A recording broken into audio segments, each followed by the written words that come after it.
Serious? Now in the morning again. I mean my green. We are waiting on you, so.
And to just kickstart our program this morning, we'll go straight to our first segment we call the Health Corner with Dr. Mufaya.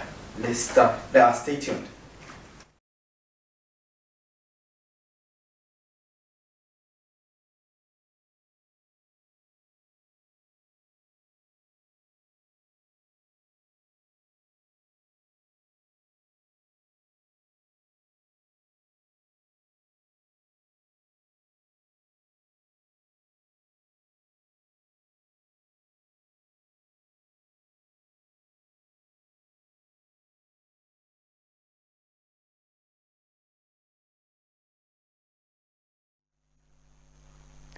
Hi, good morning and welcome to the Health Corner here on the Breakfast Show. I am Dr. Mufaya.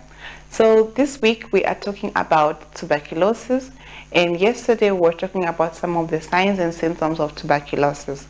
We say that TB can present as a patient who has a cough for about 2 or more weeks, and also they might have chest pain, fever, and they might also have night sweats as well.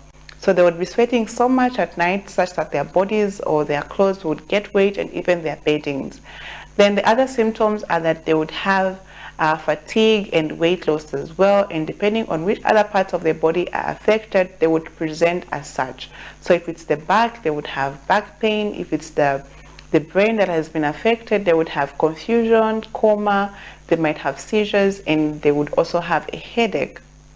So today we'll talk about how is TB diagnosed and treated in the hospital. Now, there are quite a number of tests that can be done, but there's usually just one test that is needed to be able to confirm that you have TB, and we call this AFB culture. So the patient will be asked to produce sputum, preferably the sputum that is produced very early in the morning. So when you produce the sputum and it's taken to the lab, they would need to culture it to see if there's any bacterial growth on that culture. And if there's bacterial growth, then it confirms that indeed you have the bacteria, or you're infected with tuberculosis. So after the confirmation test has been done, then you would need to start treatment. Now, there are some times when people do not have there are some times when people would have the classic symptoms and they would have to do a chest x-ray. So even when you only have the chest x-ray and the classic symptoms of TB, you can be started on the treatment for TB. So usually on chest x-ray, people with TB would have certain signs that show that someone is infected with TB that would look abnormal on chest x-ray. So depending on what type of chest x-ray it is, there would be some changes on the chest x-ray that would show that someone has been infected with TB. However, for patients who have HIV, sometimes they might not have any chest x-ray changes. So you might not really see any changes on the chest x-ray. And sometimes they might already have some of the symptoms of this TB, so they might be presenting with the chest pain, the coughing, the night sweats, the fevers, and they don't have any chest x-ray changes, they would still be started on TB treatment, depending on whether there's a high suspicion of TB. Maybe somebody was in contact with somebody else who had TB, so you might be started on this medication based on suspicion, because we don't want you to stay in that period where you are infected, so you can easily transmit the infection to other people. So we want to be able to treat it as soon as possible, but they will still be required to send some samples to the lab for culture to be able to confirm whether there is TB or not.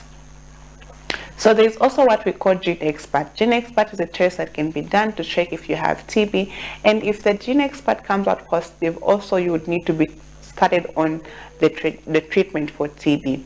There's also what we call urine TB lump. TB lump can be done very easily, and it can also show that you have TB, even though it's not a very reliable marker, because it might be a false positive if the results are positive, because there are other microbacterium that can be also that can show on the urine TB lump. So urine TB lump is not very reliable, but if you do a Gene Expert and it's positive, then you are supposed to be started on TB medication, and you still need to do a culture to confirm the diagnosis, because it's only on culture that we can be able to tell that indeed you have TB when the bacteria grows in the lab on the culture. So these are ways that TB can be diagnosed, and these are ways that TB can be seen, whether it's a Gene Expert or a chest x-ray, or just from the symptoms that you are presenting with. There's high suspicion that you might be having TB. Now, how is TB treated? So depending on whether it's a new case or a relapse, you would be treated differently, and also depending on which part of the body is affected, you'll be treated as such. So usually the treatment is a 6-month course, so you'll be given treatment for about six months, and during these 6 months you'll be given some tablets that you have to be taking. So usually in the first 2 months you take about 4 or 5 tablets, and in the other 4 months you take less tablets, which are antibacterial medications, and also some vitamins to be able to counteract some of the side effects of these medications. Then also, if you have TB of the brain, for example, you would need to take this medication for even a longer period, even up to 1 year, because of the way the brain is structured. So depending on where it is, you'll be given a time frame that you need to take these medications. Sometimes it might just be 9 months. If it's other organs that are affected, like the kidneys, you might just need to take the medication for about 9 months. So the time period is very long, and so you need to be able to adhere to these medications. And sometimes if you're having trouble or problems adhering to these medications, you can always talk to your care providers, and they would be able to assist you to be taking these medications. So they might have somebody that can be checking on you to make sure that you are taking your medications correctly and at the right time, and you're adhering every day to taking these medications. So these are ways that TB can be treated, and we only have certain drugs that we use for TB. So it's not just all the antibiotics or any antibiotic that can be used for TB. There are specific types of antibiotics that are used for TB, and so if you have TB, make sure you seek treatment so that you can get the right type of medications to use. Then also, for people that might have a relapse of TB, they might be having multi-drug resistant TB. So this TB has become resistant to the medications that we use for TB, and so we usually start them on a certain other types of medications that we have specifically been given for multi-drug resistant TB. So if you have multi-drug resistant TB, you can be given other medications, but first you need to be confirmed that you actually have resistant TB, and just be started on these medications. So I do hope you have learned something. Make sure that you seek treatment if you know somebody who has HIV, if you're living with somebody who has other risk factors like diabetes and they're having these symptoms. Make sure you take them early to the hospital so that they can be diagnosed early and treated early and prevent other people from getting infected as well. So make sure that you also watch, if you have missed any other episodes on this Health Corner, make sure you watch on my YouTube channel, which is Dr. Nakubena Siameka. Or if you have any questions, you can reach out to me on my Facebook page, which is Dr. Nakubena Siameka. And make sure that you subscribe to my channel as well on YouTube if you haven't subscribed as yet. I'll see you again tomorrow. Make sure that you stay healthy and stay blessed.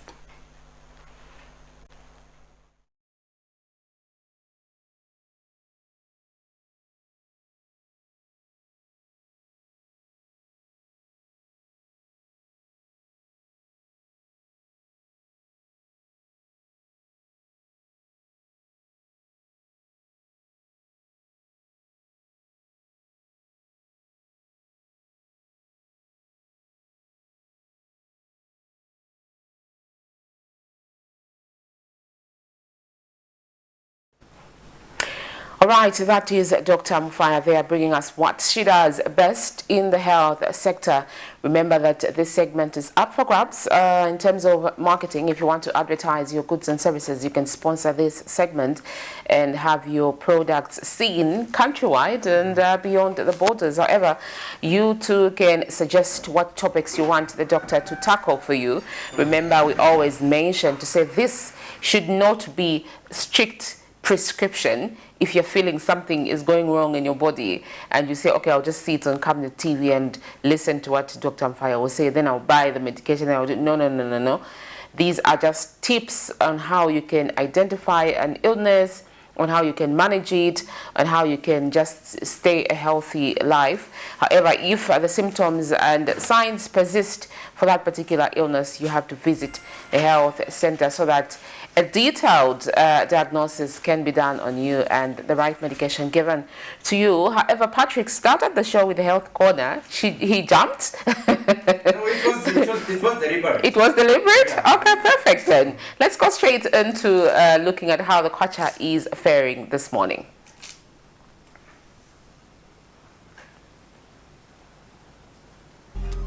Do we have?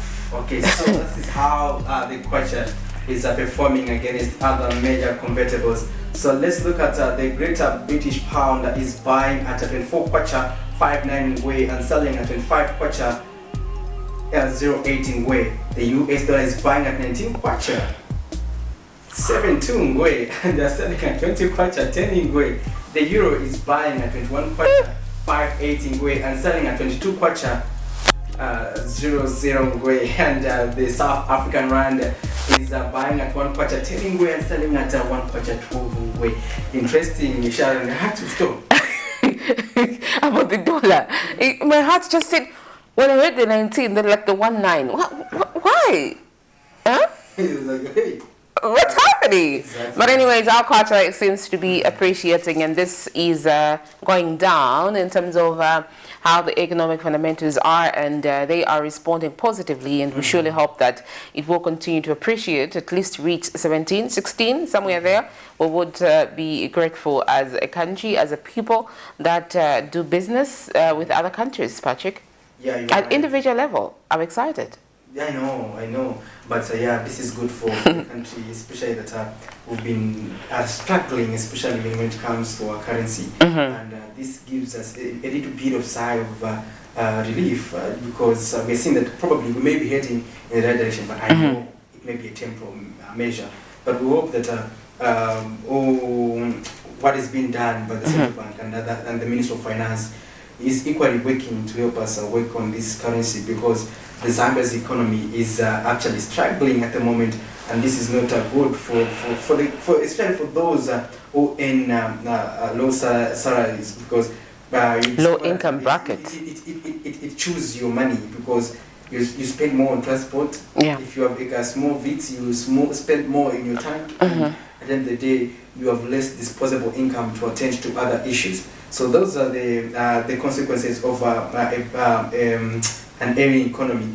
But we hope that you know what has also gotten us stuck for a moment is the issue of debt restructuring. And unless we get it right, that's when we will be able to address these problems we are facing as a country. But we are seeing that talks have been quite slow, because we've been talking about the same position for a longer period of time. The investors, not the creditors, not coming on the table to discuss.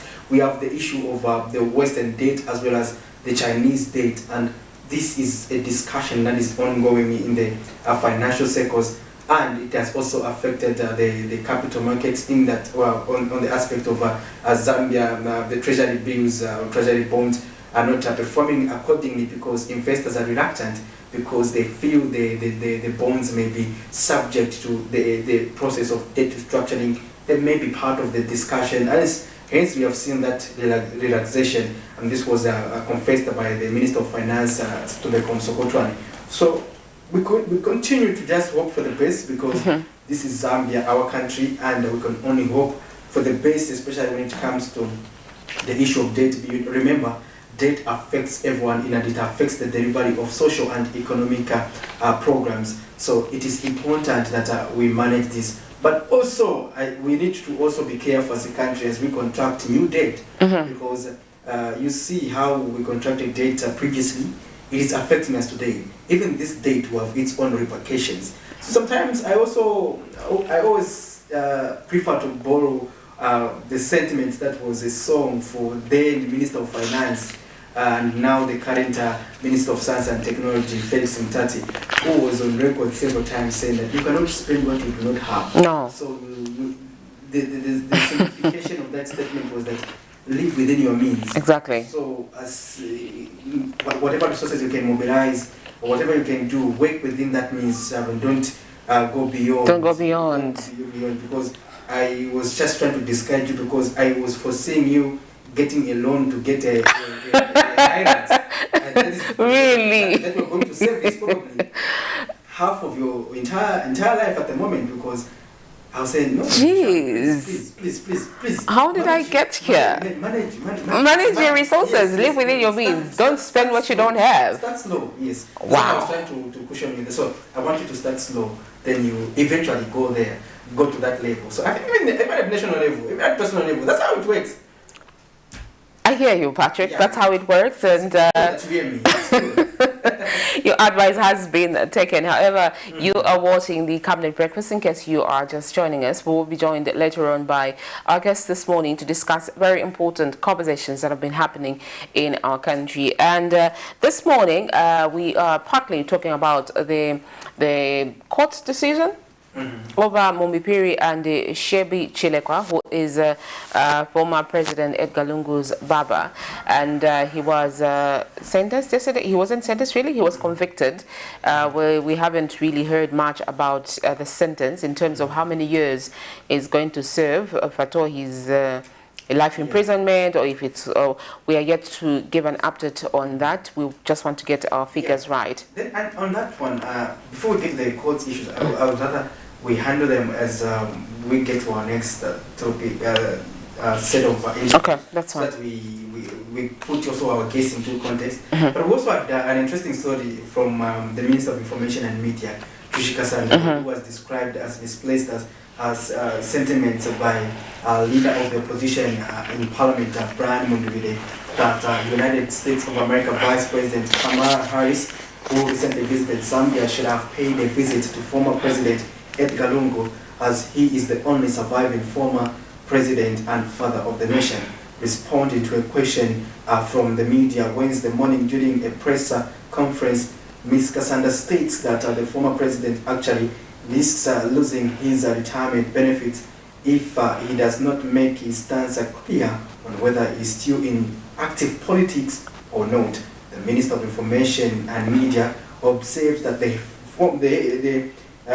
head of state has been mute, the former head of state rather, has been mute on his political stance, while his own political party, the Opposition Patriotic Front, has declared that he is still in active politics. So this has been actually one of the trending stories we have been looking at, and it continues to come. And we have been having these weekly press conferences from the ministry. This subject is also among topical because the former president also is making a lot of headlines. A lot of headlines, Patrick. But what shocks me really about this whole thing, I think, is these people really, in the first place, they wanted to protest against the visit by this U.S. Vice President, and then at the end of the day, they wanted this person to visit their alleged leader, you know, because according to them, some of the members really, I think it's a hive of confusion, because others would say he didn't resign, others say he resigned, so like the PF itself, for me, it's somehow a hive of confusion, because it's like they're giving contradicting statements. When you just look at the issue of the same visit for U.S. Vice President, they wanted to protest against her coming because they believed she was coming with a certain agenda that they didn't fully agree with. But then at the end of the day, the person you didn't want, you want them to go and visit you. How does a person come to your home when you have already told them you don't want them? Even if it's being nice, Pachalo. Even if it's being nice. In that perspective, you're right. Yeah, Shani. Gets to listen to this story, then we discuss it further. You don't do that. Yeah. A lot of controversy has surrounded the visit by United States of America Vice President Kamala Harris, who visited Zambia on 31st March to 1st April 2023, as her visit has resulted in political tension between the opposition and the ruling United Party for National Development, UPND. While her visit was previously opposed, as she was accused of trying to push for gay and lesbian rights, the opposition Patriotic Front, which was in the forefront opposing her coming, has cried foul, stating that she did not visit former President Edgar Lungu, despite him being the only surviving former Zambian president and having peacefully handed over power to the current administration. Responding to the sentiments during a media address Wednesday morning,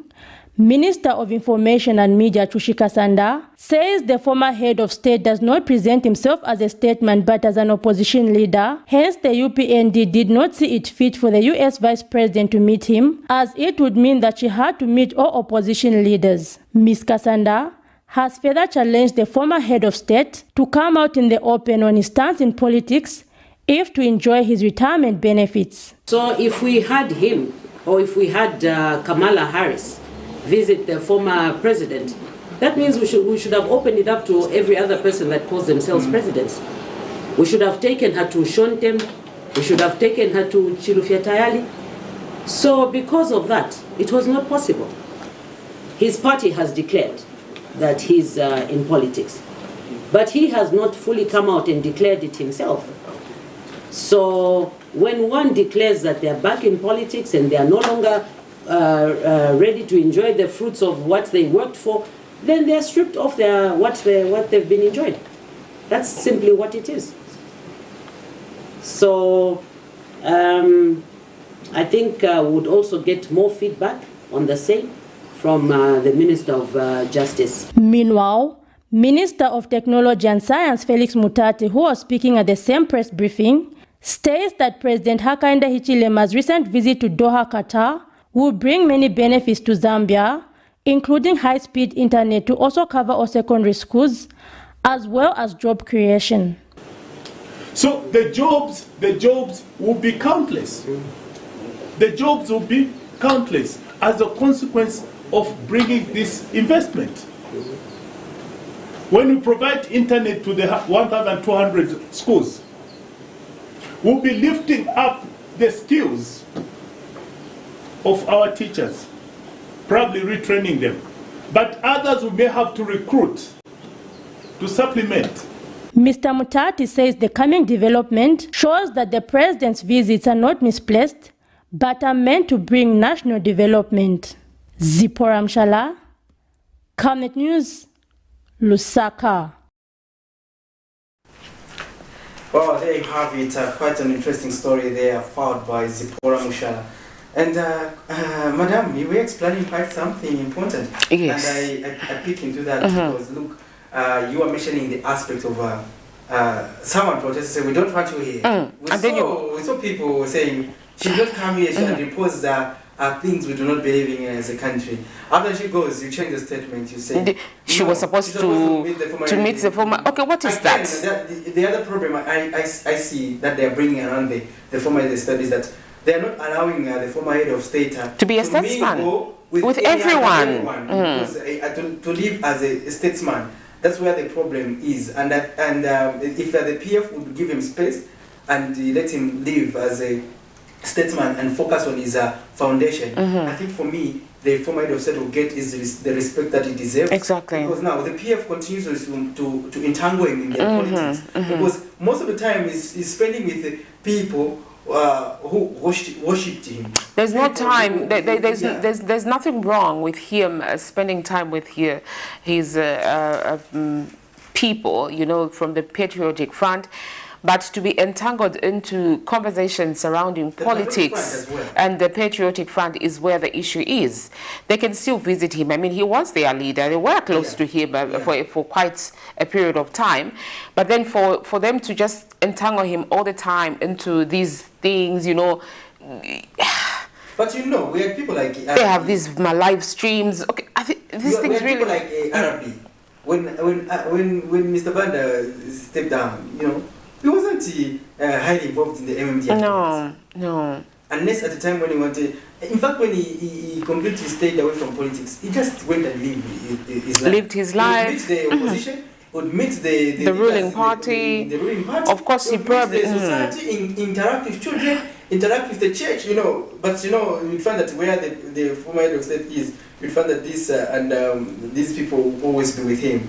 And that tends to create a perception. You say, oh, okay. This man is still there. He may even want to contest. He may even want to bounce back. We saw that even some online pages were peddling, were spearheading the campaign that ACA will come back. Something like that. You saw that, and those are things that needs to be detached from the former head of state, because now, as a part of the nation, he has to look at everyone else. And exactly. He can also be giving advice, professional advice to government, and you know, just like Veron Mwanga has been doing. He has been consistent. You know, when you've been through something, you will speak from an informed perspective. Yes. You speak from experience. So much as former President Edgar Lungu made mistakes, he surely has learned from that, because he wasn't a perfect man, so is probably the current one. He's not perfect. By virtue of us being human beings, we make mistakes. But then when you experience that, you make that mistake, you realize, you reflect about it, you're going to direct somebody into doing the right thing. So this is what is expected of the former president, as the only surviving father of the nation, as people call him. But then, like you are mentioning, the idea of him being entangled into the greens all the time, it's just removing this respect that people need to shower, need to offer him, because they're entangling him to political related issues. So the best thing he can do really is just to put his foot down and say, okay guys, I know you love me, I know you want me to, but one, don't expose me to the media, in terms of these live streams that they're always doing, in terms of all these pictures that they're always posting when they're chilling with him, you know, these things are not necessary. They're just exposing the man. At the same time, can the major opposition, as it calls itself, be realistic and be factual and put their foot down, put their house in order?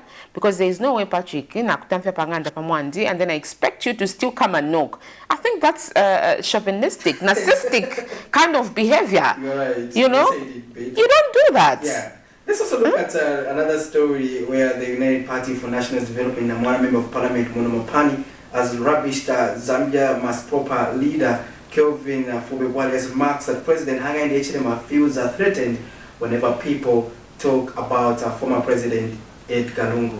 And let's also look at another story where a state witness has failed to appear before the Lusaka Magistrate Court to testify in a case where Economic and Equity Party leader Chilifya Tayari is accused of attempting to seduce military personnel from their duty. So let's get to zoom in these two stories. We'll be back on the other side. we have a country to learn, which requires seriousness, and that people should sail above board. If HH indeed was a bitter person, today we were not going to talk about Mr. Lungu or Dr. Lungu to buy his house. Never. And HH was not going to respect the rule of law the way they did it. We had where an individual would make a pronouncement, and the next day you hear the president of the opposition party who has been alleged is arrested.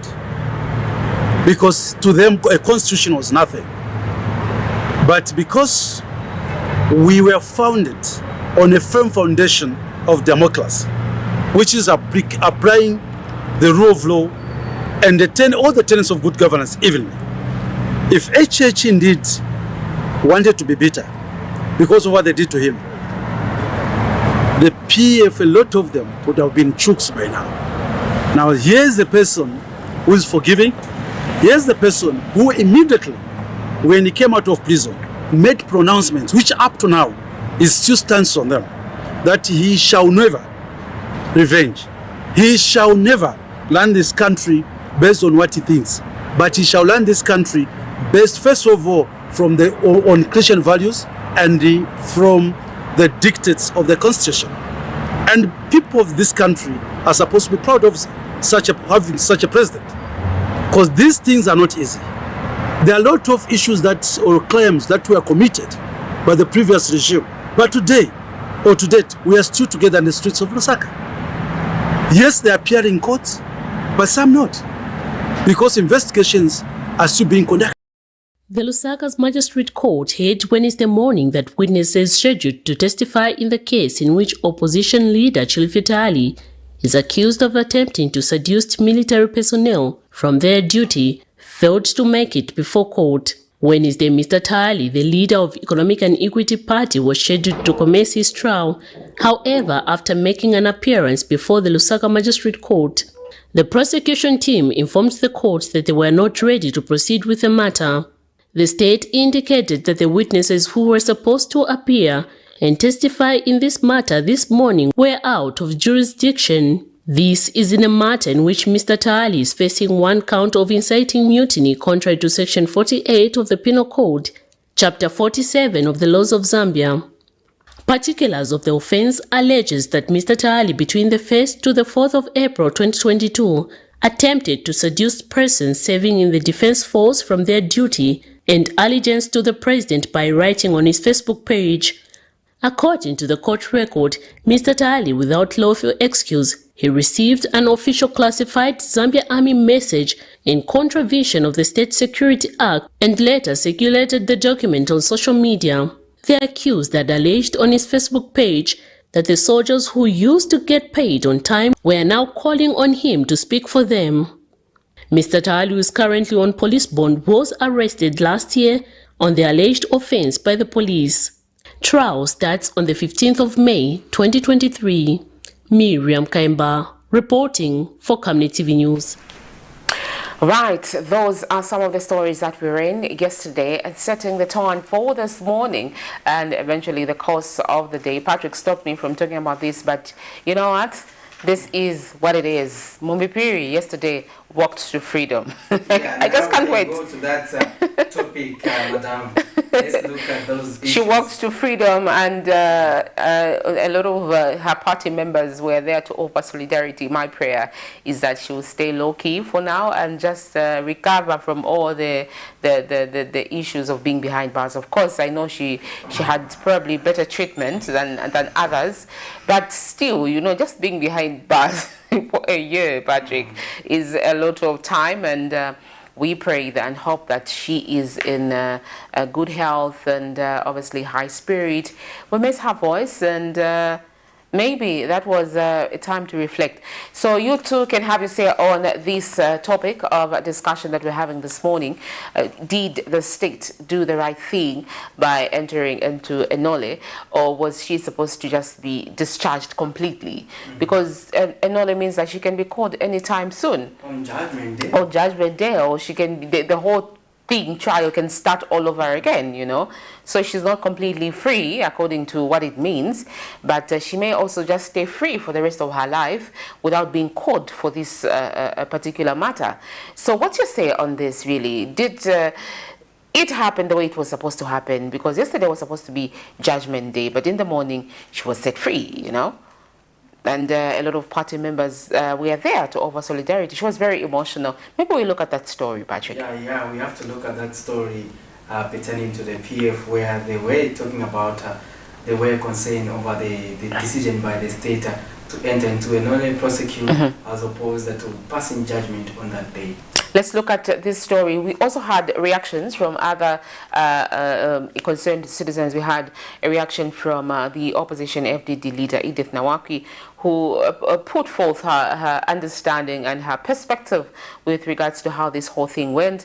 We also had, is it a political activist or a civil rights activist? Yes. Brebna Changala. We are expecting him to be on set with us to discuss this matter at least a bit lengthy than we did in the news clip. But let's look at the story, first of all, where Mumbipiri was being consoled by the Patriotic Front members after she was released from prison. Let's look at this, and we'll also look at other stories that accompanied that theme. After a year in detention, former Patriotic Front Deputy Secretary General Mumbipiri has been set free after the state entered a nolle prosequi in a murder case where she was jointly charged with former President Edgar Lungu's Baba, Shabi Chilekwa. Accusations before the court were that on October 6, 2019, Mrs. Piri and Shabi Chilekwa, whilst acting together, murdered Lawrence Banda in Kaoma district during the run-up to the council chairperson by-election. And when the matter came up for judgment Wednesday, 5th April 2023, in Mongu, senior state advocate Kayoka Sifari authorized for proceedings against Mumbipiri to be discontinued. Ms. Piri and Mr. Chilekwa were arrested in February 2022. Legal counsel Makebi Zulu is disappointed that the state opted to enter a nolle prosequi in a case they failed to prove the accused wrong. Was to let the judge read his judgment and acquit her accordingly, because we are convinced, everybody knows, everybody followed the proceedings, and everybody knows that Mumbipiri was never at the scene, and Mumbipiri is innocent. Mumbipiri is going to walk with her head high. With her head high, because no evidence was brought in court against her. However, we have witnessed a travesty of justice in this country, in that where a pronouncement was to be made as to her not being guilty, as to her innocence, the state comes in quickly to stop that. We can only wonder as to why that is so. But our sure guess is that they obviously don't want us to take out a matter against the state for malicious prosecution. Patriotic Front Vice President Given Lubinda expressed disappointment over the outcome of the case. How do we know what the judgment is? What about if the judge found that Mumbipiri is innocent? The judge had already completed writing his judgment, and the state decides we're going to enter a nolle. It is clear to anybody who has any grey matter that the state themselves knew that there had no case against Mumbipiri. It goes without any saying that the state were not convinced with the evidence that they adduced against Mumbipiri. And this is just a smoke screen to hide their shame. And other senior PF party officials shared their views. Speaking on behalf of my family, I want every Zambian to know the injustice that many people are going through in this country. Every statement that the president of this republic makes, he speaks against the fact that he was arrested. If in fact it was painful for him, he should not repeat this vindictive attitude that he has been portraying since he was voted into office. Patrick Soko, Camnet News. What they've done to Mumbipiri is a travesty of justice. Hakainde was revenging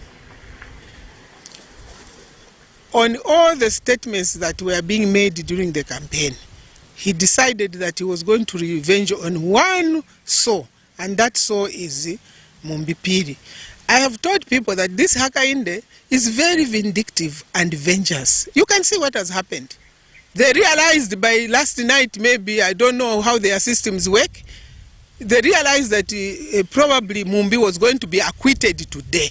And then they rush, stepping in all sorts of mud, all sorts of dirty places, and then they've actually messed themselves up. Because everyone knows that this is Hakainde's hand, this is what he's doing. If he can't twist the arms of other people in other departments, then he uses his office. I can assure you that this didn't come without the support of his legal advisor, what is his name, at Mundi, at State House. You know, cage these boys. The people voted for you. They didn't vote for these young people around you. But you are being destroyed by them, and you are being destroyed by your inability to listen to advice. Former Patriotic Front Deputy Secretary General Mumbipiri was arrested alongside former President Edgar Lungu's Baba Shabi Chelekwa in connection to the death of United Party for National Development UPND cadre Lawrence Banda, who was shot in Kaoma district during a political activity. She testified having witnessed a crime, a move that landed her in problems. Me, I was there in Kaoma. I was there. I saw that how that man moved from his side. We were blocked. Came to our side to steal a handbag. In the process, that's how he was caught in the crossfire. Her arrest and subsequent prolonged detention pending trial raised concerns among politicians, civil society organizations, rights activists, and the church. Over a year, Ms. Piri has been in detention, and Wednesday, 5th April 2023, was the day of judgment, and the state opted to enter a nolle prosequi. But this has not been well received by many people, including civil rights activist Brebna Changala, who believes the move is tantamount to abuse of authority by the executive. Mr. Changala has since demanded that judgment must be passed so that the accused can be aware of a definite fate. Even if the state has the mandate, has the power, has the authority, this is total abuse. It's ill-timed, and the perception is that Mumbipiri was going to be acquitted. So they decided to arrest the judgment before it could be delivered. That is abuse of state power. They arrested Mumbipiri in a dramatic way, taken her to a place where she does not stay, kept her there in isolation, in confinement, for close to a year plus, if not 2 years, only to dramatically enter a nolle on a day that she should have known, and indeed the entire nation, of what she had done. He is disappointed that what has happened to Ms. Piri is an affront to justice to sue the state for compensation, just like many other high-profile people who were wrongfully prosecuted by the previous government have been doing. Because the case is not over, according to the meaning of the nolle. It's not over. So, what is the next stage? And a person like me, who has 8 nolles, I don't even know how to discharge them. It's academic and I've forgotten about them. One is unable even to claim compensation. So that lady has been abused by the state. And most importantly, abused by the executive. So Mumbipiri must receive a judgment, not a nolle. That's a demand. Patrick Soko, Camnet News in Lusaka. There you have it. That was a story pertaining to the nolle prosequi involving former PA for Deputy Secretary General Mumbipiri. That was a trending story as of yesterday. It continues to trend owing to various perspectives people have over that move by the state to enter into a non-prosecute on Judgment Day. And later on, we'll be discussing that very topic. But in studio, we'll be joined by the Alliance for Accountability Advocate Zambia Executive Director Luchembe Chilufya to help us discuss various issues pertaining to inclusiveness in governance. And welcome to the program, sir. Thank you, Patrick, and it's a pleasure being in the studio. It's my first time being in the studio. We're very excited to have you. I think we should do this. Let's be nice. Let's be nice to the gentleman. We have to, but we have been interacting on the Yes. Yeah. So interesting. Zambia last week was privileged to be among those countries co-hosting the Summit on Democracy alongside the United States of America, South Korea, Costa Rica, and the Netherlands. And it was a quite a very extensive, we must say. Exactly. And we just want to get your perspective as an organization, first of all, what you make of this hosting of the alliance by Zambia and other democratic nations. Yeah, I think it was a very good summit, and being a country that has been enjoying peace, and indeed peace in all aspects, and including the aspect of the democracy aspect, where we've changed governments from the time of independence without so much challenges, without so much problems in terms of fights and people refusing to give away their powers. I think it demonstrated that indeed Zambia is a beacon of peace and now a beacon of true democracy.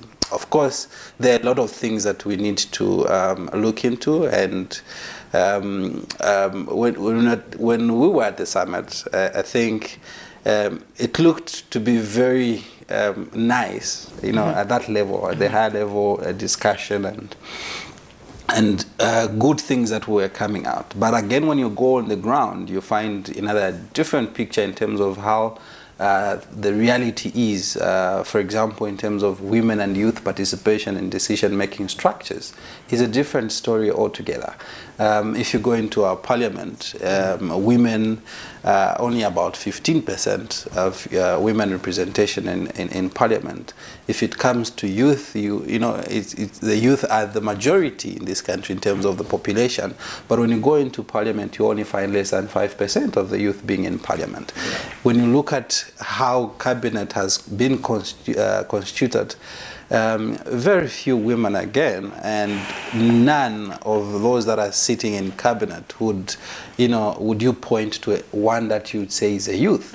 And of course the president does refer to some of bodies that look young to be youthful. They'll use the word youthful. It's not about being youthful. It's about the age. It's about the age. Yeah. So those are some of, I think, for us, those are some of the issues that we are saying, well, yes, we do enjoy the peace, we do enjoy the democratic tenets in this country, but there's still some areas that we still see a lot of improvement that has to be done. There's a lot of effort that has to be put in, and we need to ensure that, especially on the table of decision making, because that's where issues of democracy really happens. Because democracy is about people participating, people voicing out, people being recognized for the efforts that they are putting in, and the role that they play in contributing to how things are governed in the country. So we think that the decision-making table is critical to defining our democracy. As much as we have these other good things are happening, we still have a lot to do as a country. But are we in Zambia, based on your assessment, just a quick one? Our laws do define and provide for inclusive democracy, but the reality on the ground is